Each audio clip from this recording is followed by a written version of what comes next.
ஒரு unhappy marriage according to you for several years, you're just talking about it. If you have a picture about it, how would you describe it? What are your thoughts? இல்லை see unhappy marriageங்கிறது வந்து என்னை பொறுத்த வரைக்கும் it need not be to the extent of physical abuse or anything. There are so many intricate very nuanced things in a marriage. Fulfilling-ஆ இல்லை.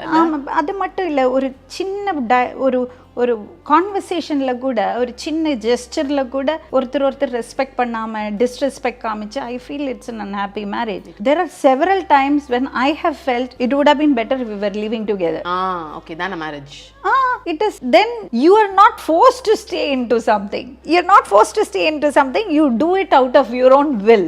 சொசைட்டிக்காக நம்ம கல்யாணம் பண்ணிட்டோம், அதனால நம்ம கூட இருக்கிறது வேற. எனக்கு உங்க கூட இருக்க பிடிச்சிருக்கு.